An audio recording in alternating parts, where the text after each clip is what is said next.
Como le decía, mi nombre es César Augusto Contreras Meina y vengo el día de hoy a presentarles a ustedes una ponencia denominada El análisis de las interpretaciones sociales de paz en las ramas ejecutiva, legislativa y judicial en el municipio de Pamplona, esto en Norte de Santander, Colombia. Tengo que iniciar esta ponencia diciendo que la gran mayoría de países, y Colombia desde luego no es la excepción, tiene una división de los poderes, en la cual esa división, rama ejecutiva, legislativa y judicial, tiene cada uno unos roles. Es decir, la rama ejecutiva se encarga a través de los alcaldes de administrar a los ciudadanos, la rama judicial de administrar la justicia y la rama legislativa de hacer lo referente a las leyes. En lo que se nos ha hablado es que estas ramas del poder son autónomas, son independientes. Y desde luego que al haber una independencia, pues se hizo necesario verificar esas interpretaciones sociales de paz que tiene cada una de las ramas. Sin embargo, debo aclarar que es la mayoría de países porque excepcionalmente hay unos países y unos temas especiales que no están en esos tres ramas del poder. Un ejemplo de ellos es el Vaticano. Es considerado un Estado no democrático, regido por una monarquía absolutista y electiva, y está dirigido por el Papa en la Ciudad del Vaticano. Adicional a eso, existen países que si bien estas tres ramas del poder establecidas, no se aplican, lo que está ocurriendo por lo menos actualmente en Venezuela. Desde luego que la paz y nuestra constitución política de Colombia, y así también está en todos los países, abarca una normatividad respecto de la paz. Y nuestra norma, el artículo 22, establece que la paz es un derecho y un deber de obligatorio cumplimiento. Sin embargo, en este estudio, lo que se busca es verificar si efectivamente estas tres ramas del poder pues adecúan sus diferentes roles para llegar a practicar o a dar la paz, que es lo que necesitamos. Al decir esta temática, pues tengo que manifestar antes del planteamiento del problema que hubo la necesidad de limitar este estudio a una ciudad muy pequeña, que es la ciudad de Pamplona. Esta ciudad está ubicada en el departamento de Norte de Santander, en Colombia, y es una ciudad con 56.894 habitantes, según el último reporte del año 2024 del DANE, y de los cuales 29.633 son mujeres, perdón, hombres, y 27.261 son mujeres. Entonces, señalar un planteamiento del problema. ¿Y cuál es el planteamiento del problema?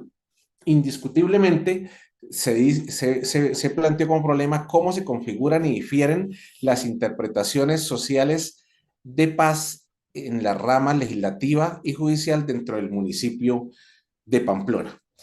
Ese planteamiento del problema, pues para poder resolverlo tenía que plantearse unos objetivos, dentro de los cuales pues hay un objetivo general y tres objetivos específicos, siendo el general analizar las interpretaciones sociales de paz en las ramas ejecutiva, legislativa y judicial para comprender las perspectivas que influyen en la construcción y promoción de paz. Y tres objetivos específicos, pues siendo concernientes a que está dividido el poder en tres ramas, pues se generó cada objetivo específico a una de las ramas. Para la rama ejecutiva, indagar sobre las representaciones y concepciones de paz; en la rama legislativa, investigar, perdón, sobre las perspectivas y visiones sobre paz; y en la rama judicial, evaluar las percepciones y enfoques de paz. Desde luego que al haberse planteado esos objetivos, pues tenemos que entrar a verificar a su vez ese marco teórico, es decir, de dónde vamos a tomar la base general para llegar a lo particular.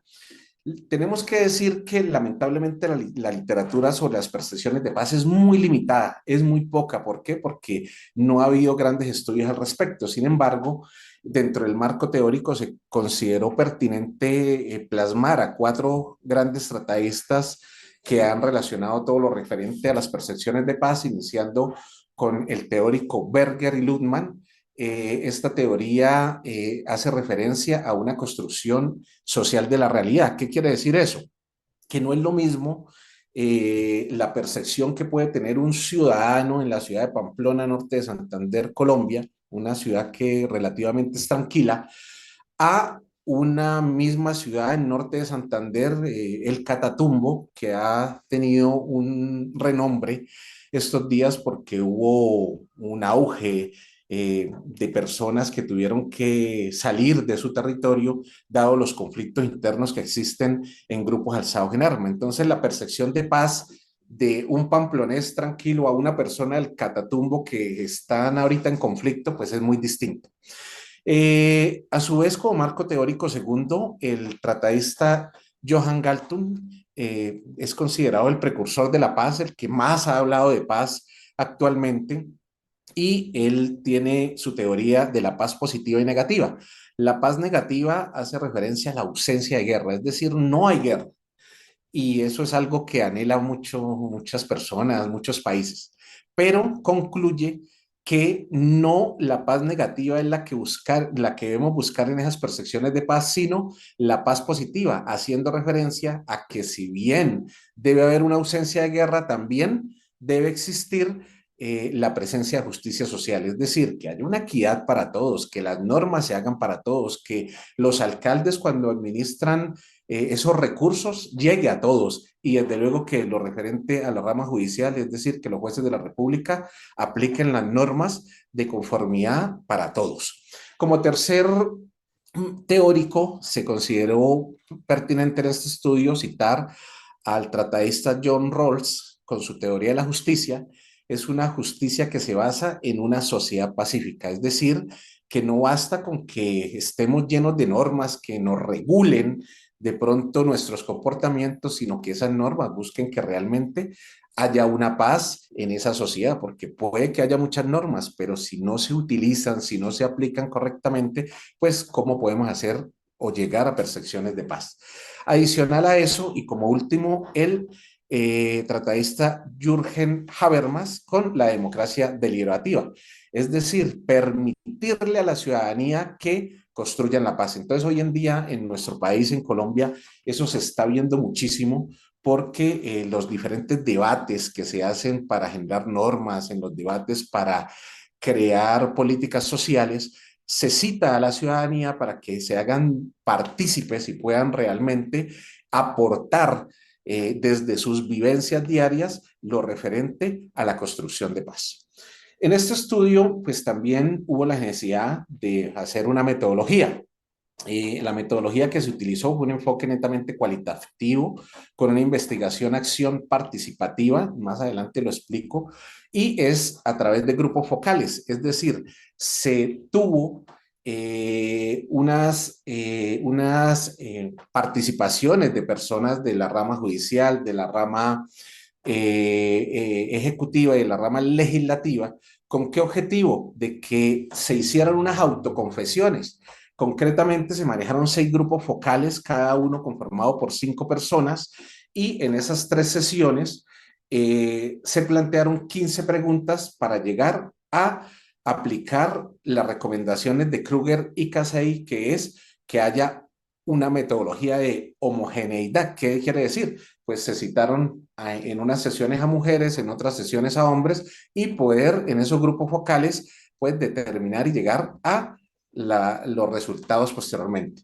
Desde luego que para poder abarcar este estudio, pues tuvo que manejarse una metodología de la investigación y lo vivimos en 4 fases: una fase preparatoria, una fase de diseño, una fase de trabajo de campo y una fase analítica e informativa. En la fase de diseño, pues se definió el método de la indagación, se seleccionaron las técnicas de investigación y se estableció un marco conceptual. Asimismo, en la fase de campo se llevó a cabo los grupos focales en el Palacio de Justicia de Pamplona, en el Consejo Municipal de Pamplona y en la Alcaldía Municipal de Pamplona, con el objetivo de obtener las autoconfesiones.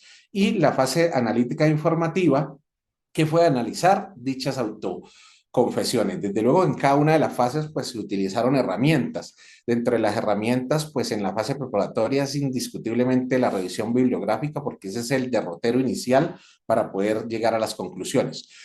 Una consulta de expertos también, porque hay expertos que nos aportaron mucho en este estudio.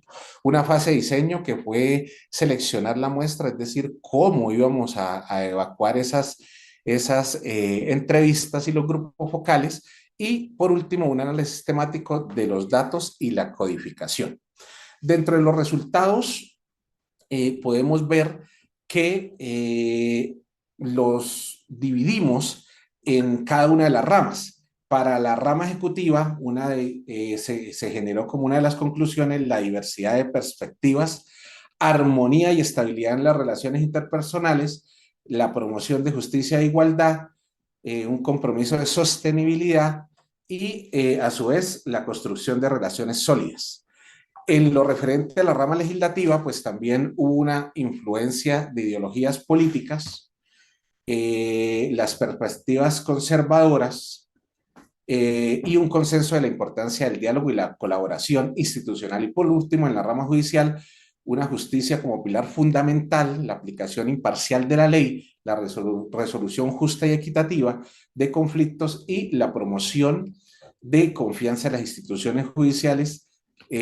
Unos desafíos desde luego que hay, que es lo referente a la sobrecarga de los casos, una corrupción y la falta de transparencia.